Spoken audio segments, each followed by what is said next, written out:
Batu Rokan, Batu Permata, terkenal masyhur hingga Payakumbuh. Izinkan saya membuka kalam kata. Assalamualaikum warahmatullahi wabarakatuh. Sungguh indah bunga dahlia ditanam berjejer di depan rumah.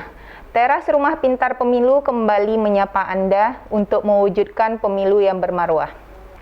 Teman pemilih, jumpa lagi di teras rumah pintar pemilu KPU Kota Pekanbaru bersama saya Siti Dahlia yang akan memandu bincang-bincang kita kali ini.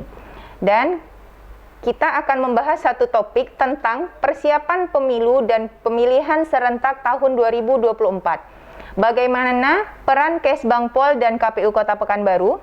Seperti kita ketahui bahwa Undang-Undang Nomor 7 Tahun 2017 tentang Pemilu dan Undang-Undang Nomor 10 Tahun 2016 tentang Pilkada tidak direvisi.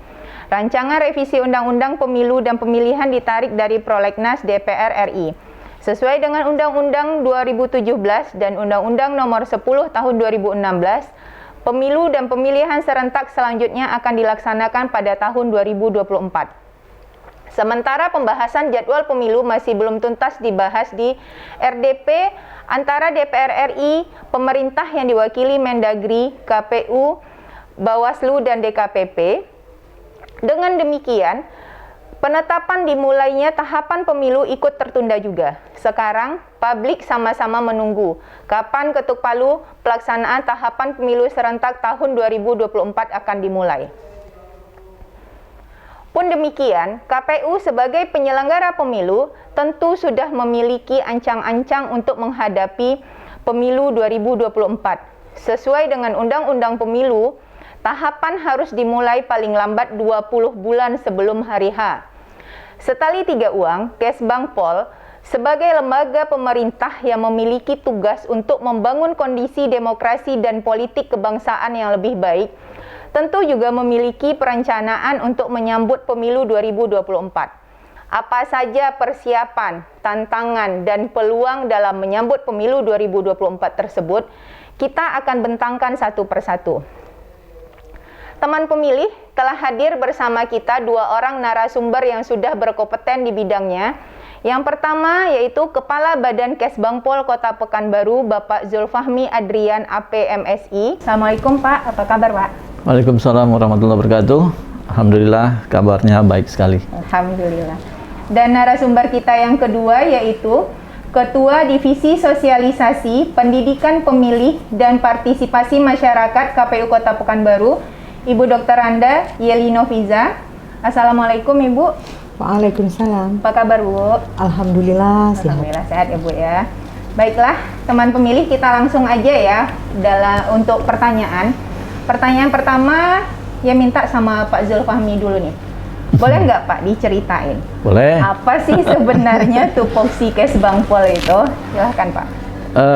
Makasih Adelia atas pertanyaannya ya. Bagus sekali pertanyaannya ini. Memang kita ingin juga mensosialisasikan Kesbangpol ini di tengah-tengah masyarakat ya. Jadi alhamdulillah hari ini kami berbahagia sekali diundang oleh KPU Kota Pekanbaru untuk hadir di podcast ini ya. Jadi pertanyaan Adik Lia tadi, tupoksi utama Kesbangpol, kami dapat sampaikan di sini adalah Kesbangpol itu memiliki tugas sebagai unsur penunjang pemerintah ya di bidang kesatuan bangsa dan politik. Jadi tugasnya nanti membantu wali kota dalam melaksanakan urusan-urusan di bidang kesatuan bangsa dan politik. Itu garis bawahnya. Kemudian kita akan berbicara sedikit tentang struktur organisasi Kesbangpol ya, karena ini akan lebih dapat dicerna atau diterima oleh teman-teman podcast KPU ini. Kesbangpol itu ada 4 bidang, kemudian dengan 1 sekretariat ya. Jadi bidang yang pertama adalah bidang politik dalam negeri ya, Bu Yeli ya. Iya. Nah, bidang politik dalam negeri, saya ingin menyampaikan bahwa satu-satunya organisasi perangkat daerah yang ada di Kota Pekanbaru ini yang menyelenggarakan urusan bidang politik itu adalah di Kesbangpol. Ya, tidak ada OPD lain, Dinas Kesehatan tidak bisa, Dinas Capil tidak bisa, ya kan, pertanian apalagi. Nah, jadi satu-satunya di lingkungan pemerintah Kota Pekanbaru. Bidang politik dalam negeri inilah nanti tugas fungsinya bagaimana memberikan penyuluhan, sosialisasi, edukasi kepada masyarakat terkait dengan politik dalam negeri. Nah, biasanya kegiatan-kegiatan politik itu ya ada pemilihan umum dan pemilihan kepala daerah, ya. Nah, itu satu tugasnya. Kemudian di Kesbangpol itu ada bidang kewaspadaan nasional. Ya, kewaspadaan nasional, dia terbagi nanti ada penanganan konflik dan kerjasama intelijen. Kewaspadaan nasional ini tentunya ini berkaitan dengan upaya cegah dini, deteksi dini terkait dengan ancaman, tantangan, hambatan, dan gangguan yang akan terjadi di Kota Pekanbaru. Jadi ini lebih banyak kepada tugas-tugas pengumpulan data, informasi terkait nanti adanya potensi ATHG itu. Nah, Kesbangpol nanti apabila mendapatkan data-data itu, dia bisa mengolah data itu, kemudian memberikan masukan kepada pemerintah daerah, dalam hal ini Wali Kota Pekanbaru, disertai dengan rekomendasi sehingga nanti pemerintah daerah atau kepala daerah ini akan menindaklanjutinya, sehingga kita harapkan potensi ancaman, tantangan, hambatan, gangguan itu tidak akan terjadi. Ya, misalnya contohnya nih, kita mendapatkan informasi berkaitan dengan akan terjadinya kericuhan di masyarakat berkaitan dengan unsur SARA. Nah, disitulah nanti Kesbangpol berfungsi bagaimana mereka melakukan penggalangan, pengumpulan data informasi, melakukan pendekatan dengan tokoh-tokoh masyarakat, tokoh agama, kemudian memberikan edukasi sehingga potensi keributan atau kerusuhan bernuansa SARA itu tidak akan terjadi. Nah, itu upaya. Kemudian yang berikutnya dalam Kesbangpol itu ada bidang ketahanan ekonomi, sosial, budaya, agama, dan organisasi kemasyarakatan. Itu bidang ketiga, ya. Ini berbicara bagaimana kita mengkondisikan masyarakat agar memiliki ketahanan, ya, baik dalam bidang ekonomi, sosial, budaya, agama. Dan kemudian kita melakukan pembinaan kepada seluruh organisasi masyarakat yang ada di Kota Pekanbaru. Ormas ini itu ada ya, termasuk yayasan, ya, termasuk yayasan, LSM, organisasi pemuda.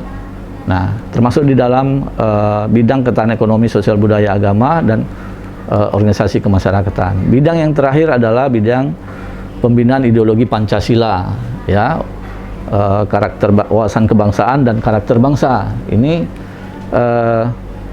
tugas pokoknya adalah bagaimana nilai-nilai yang terkandung di dalam Pancasila itu bisa diaplikasikan atau diikuti oleh seluruh masyarakat. Ya, kemudian membangun karakter bangsa, ya, karakter bangsa dan wawasan kebangsaan.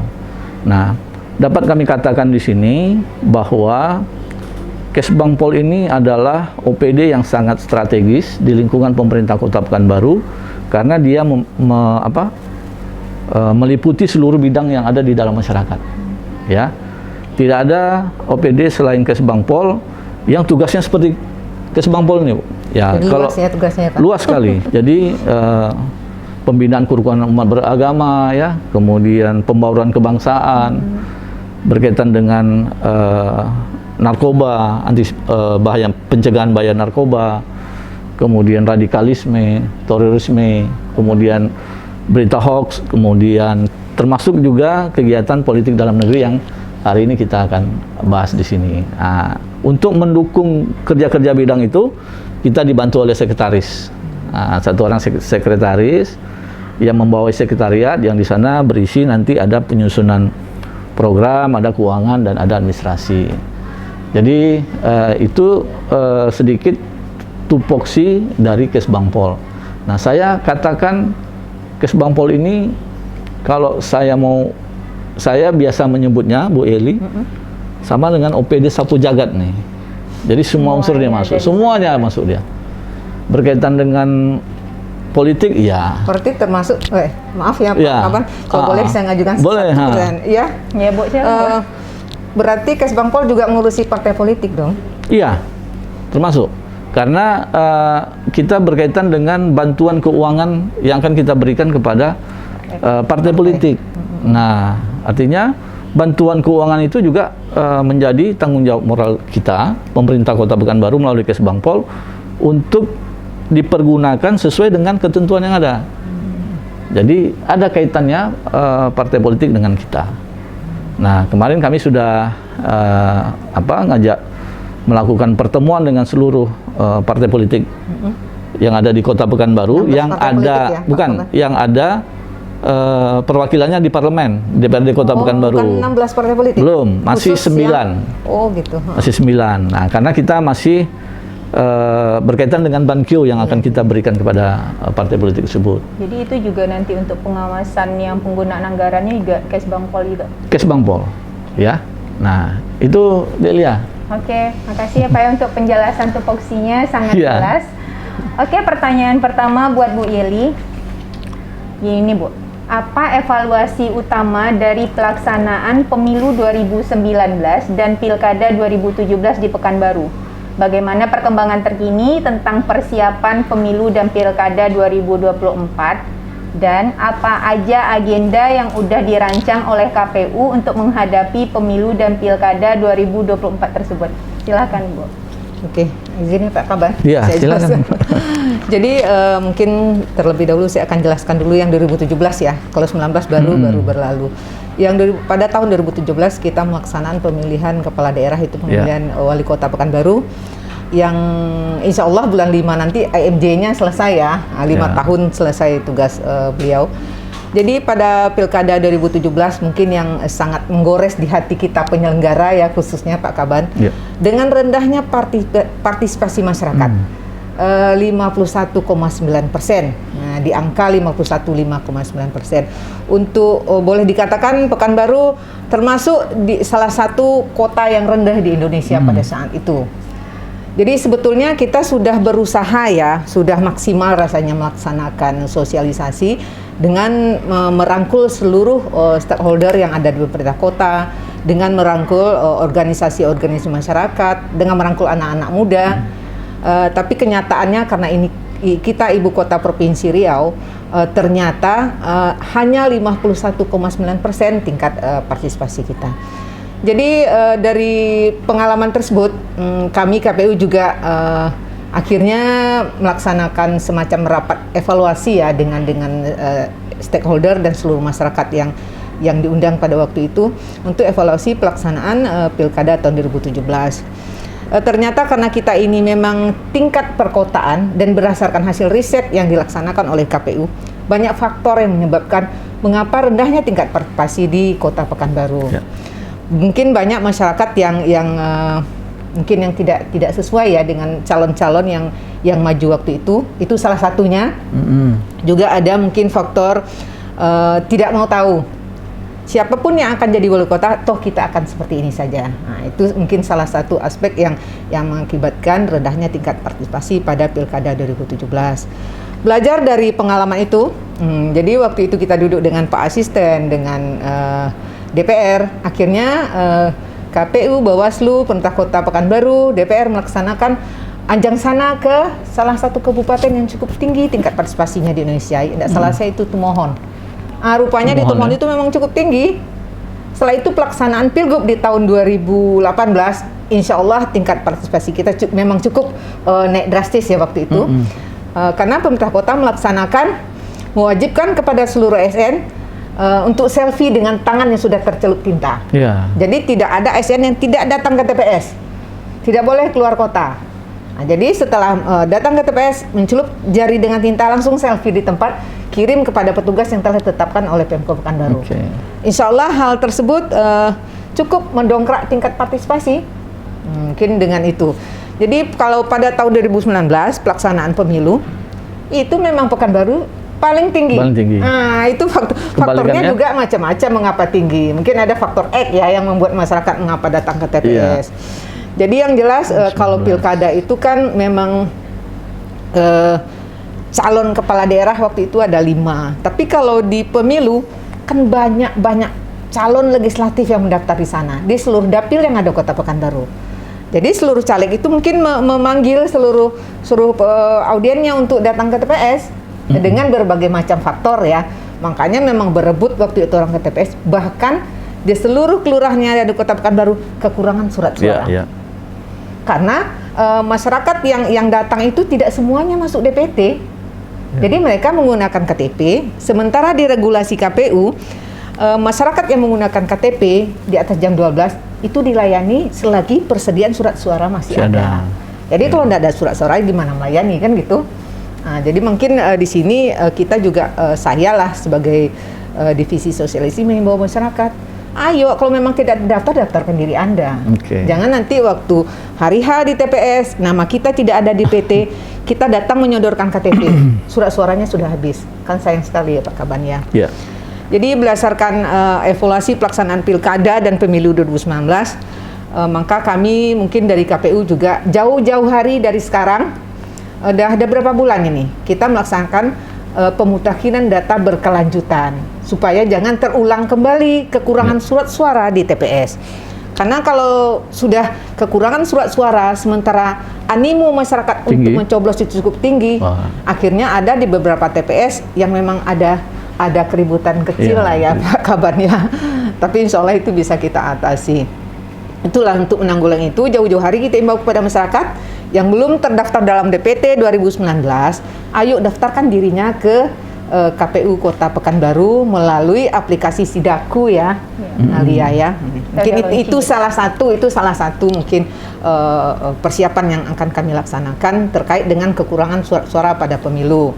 Sedangkan rendahnya partisipasi masyarakat, alhamdulillah dari mulai sekarang kita sudah merangkul semua pihak untuk melaksanakan sosialisasi. Dan bahkan KPU sendiri sekarang dari KPU RI sudah membentuk grup Bakohumas, Badan Koordinasi Kehumasan.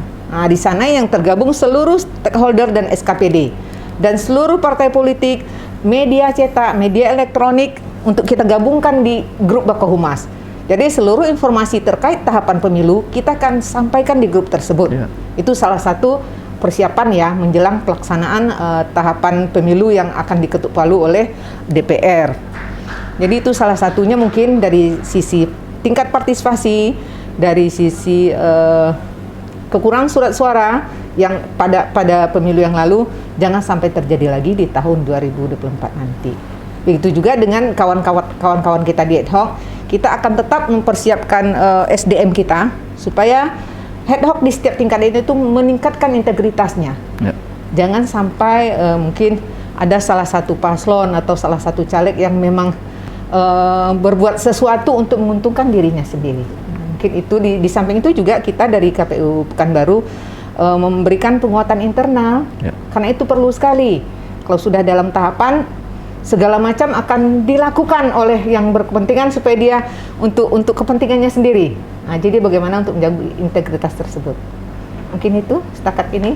Oke, jadi kalau begitu artinya KPU Kota Pekanbaru juga nggak ingin ada lagi kesenjangan antara partisipasi masyarakat dalam pemilihan kepala daerah dan pemilu ya Bu ya, untuk kedepannya Bu ya. Mungkin bisa saya tambahkan, insya Allah kita juga bergandengan tangan dengan Kesbangpol dalam melaksanakan sosialisasi kepada masyarakat. Saya masih ingat di tahun yang lalu kita digandeng turun ke 12 kecamatan, baik itu untuk tokoh masyarakat, untuk perempuan, tokoh agama, difabel. Jadi kita beriring dengan Kesbangpol untuk melaksanakan sosialisasi di Kota Pekanbaru dalam melaksanakan pendidikan pemilih pada masyarakat. Baiklah, terima kasih Bu untuk penjelasannya, cukup jelas menurut saya. Pertanyaan berikutnya ya Pak, untuk saya pahami. Ini Pak, pertanyaannya hampir sama. Apa evaluasi pemilu 2019 dan pilkada 2017 bagi Kesbangpol dalam menghadapi tahapan pemilu dan pilkada serentak 2024 Bagaimana kesiapan Kesbangpol sendiri? Silakan Pak. Ya, evaluasi pemilu 2019 ya, kemudian pilkada 2017. Tadi sudah dijelaskan oleh Ibu Yeli, ya, di 2017 itu kita melaksanakan pemilihan kepala daerah. Kemudian tingkat partisipasinya sebesar 51,9%, Bu ya. Iya. Nah, artinya Cukup ini kan rendah. cukup rendah nih.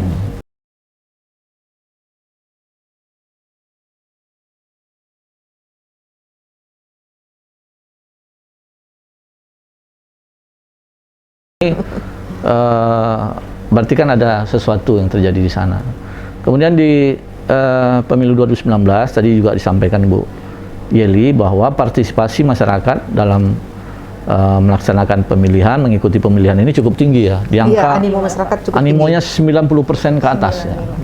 Baik itu pemilihan presiden ya, DPD RI, kemudian DPR RI, kemudian DPRD provinsi, kabupaten kota, 90% ke atas. Artinya ada perbedaan mencolok pada saat pilkada dengan pemilu. Nah, ini yang harus kita Kesenjangannya cukup jauh. ini yang harus kita antisipasi pada pemilihan 2024 nanti ya. 2024 nanti waktunya cukup lama nih, 2017, 2019. Tapi di 2024 kita melaksanakan pemilihannya serentak ya. Pemilu 2024 itu pemilihan presiden, kemudian DPR RI, kemudian DPD RI, kemudian provinsi, kabupaten kota ya, legislatifnya kita akan melaksanakan di bulan November. Februari, Sekitar April ya, Februari, Maret atau April ya. Masih perbincangan. Perbincangan, tapi Masih kan belum perbincangan. diputus. Ancang-ancangan di situ. Iya. Ya. Kemudian pemilihan kepala daerahnya November 2024. Artinya waktunya cukup dekat ya. Nah, jangan nanti euforia Maret April pemilu itu, legislatif itu, presiden itu tinggi, nanti menurun di Kepala daerah. kepala daerah. Nah, ini kan Ada apa tugasnya pemerintah, termasuk nanti KPU ada di sini, pemerintah Kota Pekanbaru ada Kesbangpol ya, bagaimana supaya antara pemilu legislatif itu dengan pilkada itu partisipasinya sama. Nah, itu tugas berat kita semua. Berkaca dari 2017, tentu saja yang paling penting kita lakukan adalah bagaimana meningkatkan pendidikan politik ya bagi masyarakat atau seluruh elemen masyarakat yang ada di Kota Pekanbaru ini. Nah, itu harus kita tingkatkan menjelang 2024. Nah, ini sudah kita coba. Saat ini kan Menteri Dalam Negeri ya sudah menegaskan kepada seluruh pemerintah daerah, baik provinsi maupun kabupaten kota, untuk memberikan dukungan anggaran ya dalam rangka mensukseskan tahapan menuju pemilu 2024. Ya, salah satunya yang paling pertama ditegaskan oleh Mendagri adalah melaksanakan pendidikan politik bagi masyarakat. Nah, ini menjadi tanggung jawab kita, pemerintah daerah, karena pemerintah pusat sudah memberikan warning itu untuk mengantisipasi hasil pilkada 2017 di Kota Pekanbaru. Insya Allah kami di Kesbangpol saat ini sedang menyusun rencana program dan kegiatan dalam rangka akan memasuki 2022 nanti, akan memasuki tahapan pemilu menuju 2024. Ya, kita sudah melakukan koordinasi dengan KPU kota, baik secara resmi maupun non formal ya. Kemudian kita mungkin dalam waktu dekat ini kita akan melaksanakan rakornis lah ya, rakornis pemerintah Kota Pekanbaru bersama KPUD Kota Pekanbaru. Nanti kita libatkan Bawaslu, kemudian aparat hukum, untuk bersama-sama kita menyamakan persepsi dulu. Ya, menyamakan persepsi menuju ke pemilu 2024. Kalau sama persepsinya, saya rasa tahapan-tahapan itu akan bisa kita lalui dengan baik lah dan maksimal. Nah, Jadi prinsipnya pemerintah Kota Pekanbaru, Badan Kesatuan Bangsa dan Politik Kota Pekanbaru belajar dari pengalaman yang sudah ada, Pilkada 2017, kemudian Pemilu 2019, maka kita harapkan Pemilu Pilkada serentak tahun 2024 ini ya, untuk pemilunya bisa kita pertahankan yang 90% ke atas, atau lebih bagus kita tingkatkan mendekati 100%. Kemudian pemilihan kepala daerahnya kita tingkatkan. Misalnya kalau kemarin 51,9, mudah-mudahan 2024 Jadi 70 sekian. kita harapkan 90 juga sama dengan. Nah, karena kita sudah di warning. Iya. Ya, ini 3 tahun mendatang menjelang 2024 atau 2 tahun menjelang 2024 kita sudah di warning. Jadi apa kekurangan pada pelaksanaan Pilkada 2017 itu harus kita bisa kita antisipasi menjelang 2024. Jadi Delia ya, kita siap ya bersama dengan bergandeng tangan dengan KPUD Kota, Bawaslu, kemudian jajaran stakeholder lainnya untuk menyongsong tahun 2024 ini. Oke, makasih Pak, penjelasannya sangat jelas. Dan pertanyaan terakhir mungkin ya Bu untuk Ibu, nggak usah banyak pertanyaan Bu. Terakhir nih, dari sisi strategi, sosialisasi, dan pendidikan pemilih, apakah KPU Kota Pekanbaru sudah merancang apa saja yang akan dilakukan untuk meningkatkan partisipasi masyarakatnya Bu? Silakan Bu. Ini kalau udah cerita partisipasi ini memang sangat menarik sekali ya. Jadi mungkin berkaca dari pengalaman kita di pilkada, di pemilu, memang banyak faktor yang menyebabkan mengapa tingkat partisipasi itu sangat rendah dan mengapa tingkat partisipasi di pemilu itu memang melonjak tinggi dia.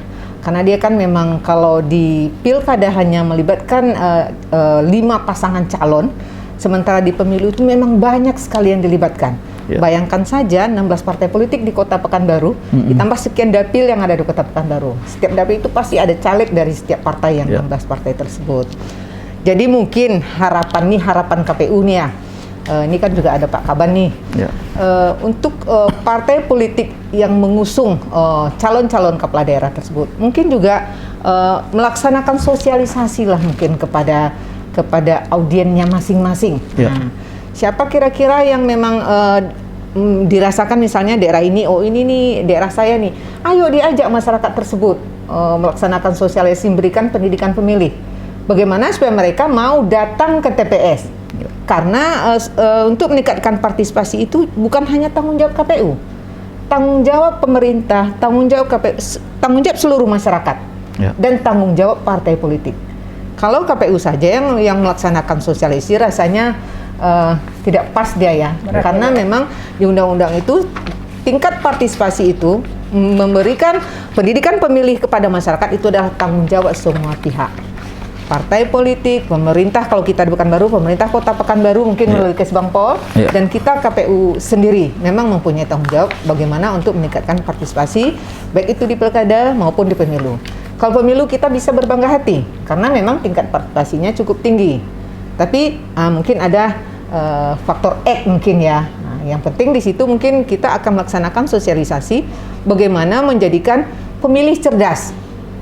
Jangan datang ke TPS karena diiming-imingi sesuatu. Nah, jadi tugas kita lah mungkin, tugas Pak Kaban, tugas kami di KPU menjadikan masyarakat itu pemilih cerdas yang memang memilih itu bukan karena sesuatu. Oh ini karena ada sesuatu makanya saya datang nih. Jangan karena itu. Itu sih dengan pilkada. Ayo kita tanamkan kesadaran ke diri kita. Karena kepala daerah yang memerintah 5 tahun itu memang sangat menentukan kehidupan kita ke depannya. Kalau kita tidak mau tahu, kita ngapain datang ke TPS, toh kita tidak akan jadi apa-apa. Oh itu sangat rugi sekali. Karena kita juga malu ya, kok Pekanbaru sebagai ibu kota yang banyak dihuni oleh orang-orang pintar, orang-orang yang berpendidikan tinggi, kok tingkat partisipasinya hanya segitu. Nah mungkin untuk kedepannya kami dari KPU mungkin nanti akan menggandeng lebih banyak lagi organisasi-organisasi masyarakat, baik itu tokoh-tokoh akademisi, tokoh-tokoh adat, tokoh-tokoh agama, untuk melaksanakan sosialisasi di wilayahnya masing-masing.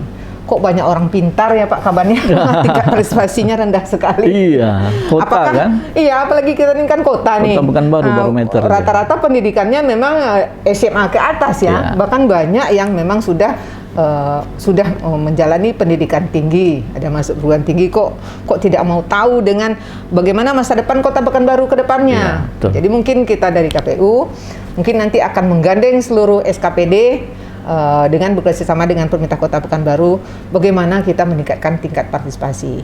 Contohnya tadi yang saya sampaikan di awal, bagaimana kerjasamanya antara Pemko, pergi ke Tumohon kok bisa tinggi ya tingkat partisipasi mereka.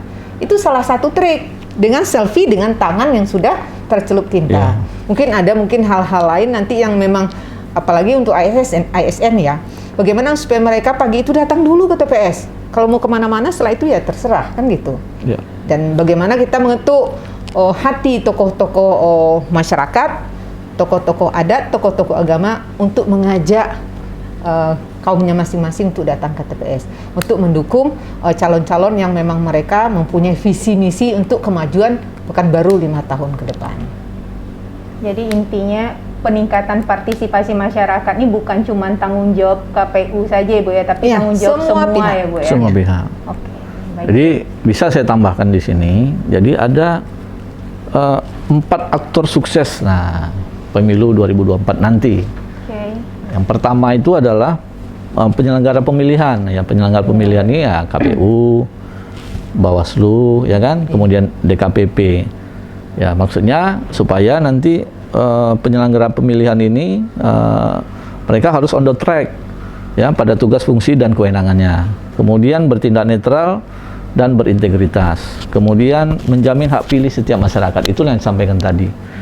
Pada saat nanti masyarakat ingin menyalurkan hak suaranya di TPS, kemudian dia belum terdaftar di DPT. Nah, ini bagaimana tindakan yang Harus ada solusinya. Solusinya? Ya, mereka ada KTP tapi tidak terdaftar. Ini bagaimana? Nah, ini yang harus disikapi dengan bijak. Itu tugasnya, apanya nanti kewenangannya di penyelenggara pemilihan. Kalau itu dijalankan dengan baik, mungkin partisipasi bisa meningkat. Satu. Yang kedua adalah pemerintah. Nah, kami di sini ya, dalam hal ini Pemko Pekanbaru, kemudian Kesbangpol, ya, ini bisa nanti memberikan dukungan penyelenggaraan, menjamin ketersediaan anggaran. Ini kan penting ya Bu ya? Iya, anggaran itu penting sekali Pak. Kalau anggaran nggak ada, nggak bisa macam jalan mana? ya Bang. Nah, jadi ini kunci untuk kesuksesan pemilihan serentak di tahun 2024 nanti ya. Kemudian memberikan fasilitas bagi penyelenggara.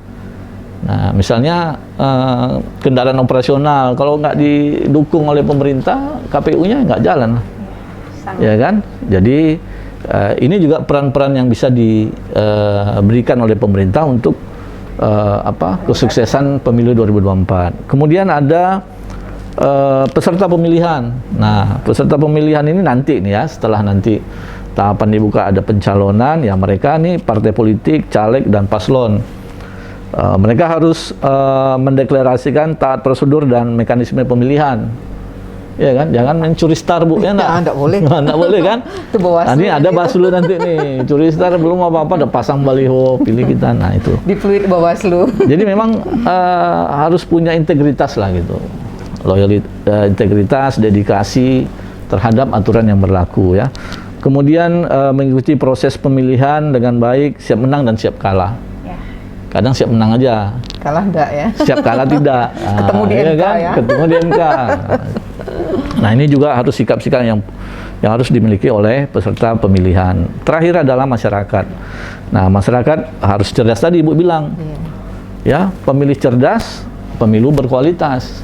Nah, kalau pemilihnya ya hanya ya goyah dengan sesuatu ya kita mungkin jangan banyak berharap terhadap hasil dari pemilihan ya. pemilu atau pilkada yang ya, kita laksanakan gitu. Jadi 4 aktor kunci ini, pertama adalah penyelenggara, pemerintah, kemudian peserta pemilihan, kemudian masyarakat. Ini harus paham betul tugas kewenangannya masing-masing sehingga kita insya Allah nanti 2024 kita akan mendapatkan hasil yang maksimal. Kira itu tambahannya.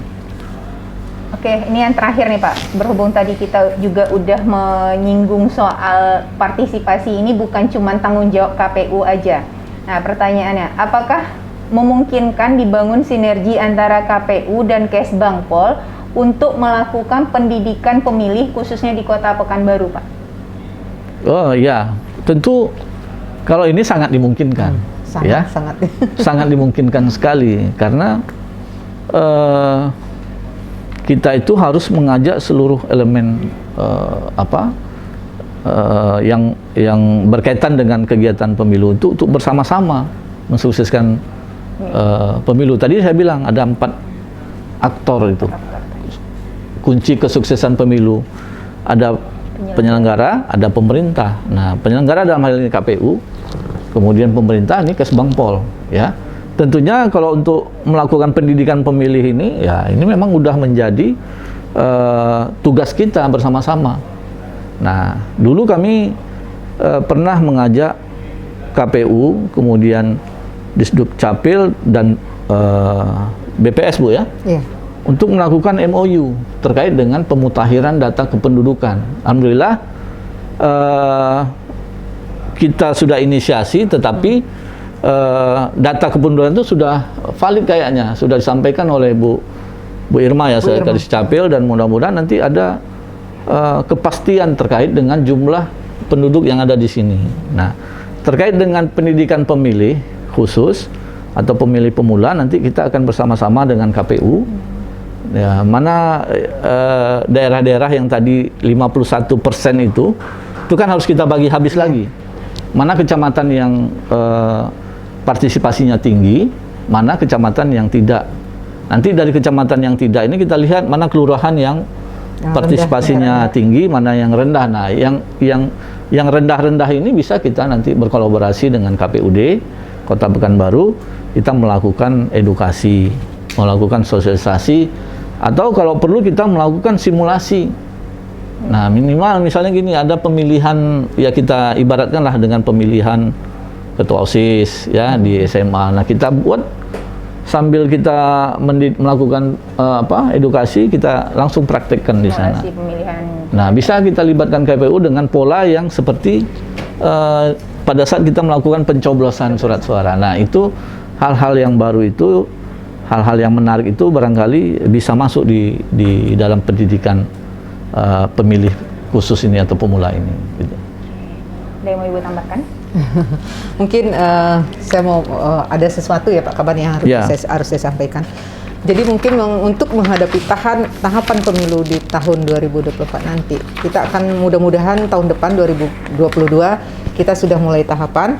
Cuman belum bulannya mungkin yang belum pasti ya, karena kita menunggu nih hasil RDP, KPRI dan DPR. Jadi mungkin harapan kami nih kepada Kaban Kesbangpol, nah ini karena kita KPU ya, kita memang sama-sama bagaimana suksesnya pemilu serentak di tahun 2024. Mungkin harapan kami bagaimana nanti untuk melaksanakan pendidikan pemilih kepada masyarakat, baik itu untuk pemilih pemula, baik difabel, atau tokoh perempuan, atau kaum agama, kita harap supportnya dari Kesbangpol. Karena memang kalau kami KPU sendiri, kalau kita kan memang kegiatan kita di APBN ya Pak ya. Jadi harapan kami supaya menghadapi pilkada serentak itu, jangan kita di bawah 60 lagi kita, partisipasi kita, malu kita. Nah, bagaimana nanti Kesbangpol untuk support untuk kegiatan pendidikan pemilih, menjadikan masyarakat Kota Pekanbaru cerdas dalam menentukan pilihannya. Nah, mungkin itu harapan saya, baik support dalam penyelenggaraan kegiatan atau support terhadap operasionalnya seperti Pak Kaban sampaikan tadi, itu memang harapan kami. Kalau kami dari KPU ini, kepada siapa lagi kita berharap ya? Kalau tidak kepada pemerintah kota dan Kesbangpol sebagai perpanjangan tangan dari pemerintah Kota Pekanbaru. Mungkin itu harapan kami Pak dari KPU. Oke. Terakhir kita minta closing statement-nya dari kedua narasumber. Untuk yang pertama kita minta kepada Pak Zulfahmi dulu. Silakan Pak. Iya, kami dari pemerintah Kota Pekanbaru, Badan Kesbangpol Kota Pekanbaru, ya, di akhir perbincangan melalui podcast Rumah Pintar Pemilu KPU Kota Pekanbaru ini, kami mengharapkan kepada seluruh masyarakat, ya, untuk bersama-sama dengan pemerintah. Yang pertama adalah menjaga persatuan dan kesatuan, kemudian melakukan penyaringan setiap berita yang berkaitan dengan ancaman, tantangan, hambatan dan gangguan ya. Menyaring dulu berita, baru melakukan sharing. Kemudian selalu berkoordinasi dengan pemerintah apabila menemukan hal-hal yang dapat menimbulkan gangguan keamanan ketertiban di masyarakat ya. Kesbangpol terbuka setiap saat bagi masyarakat Kota Pekanbaru yang ingin menyampaikan ya, yang ingin menyampaikan usul, saran ataupun informasi yang harus ditangani oleh pemerintah dalam rangka menghadapi ancaman, tantangan, hambatan dan gangguan. Kemudian kepada seluruh stakeholder yang berkaitan dengan kesiapan pemerintah Kota Pekanbaru dalam menyongsong pelaksanaan pemilu 2024, kami berharap kerjasamanya, mengharapkan koordinasinya, komunikasinya, sehingga semua persoalan masalah yang akan kita hadapi ke depan ya bisa kita hadapi dan bisa kita tanggulangi, sehingga tahapan menuju pemilu 2024 itu dapat kita jalani dengan baik. Saya rasa itu.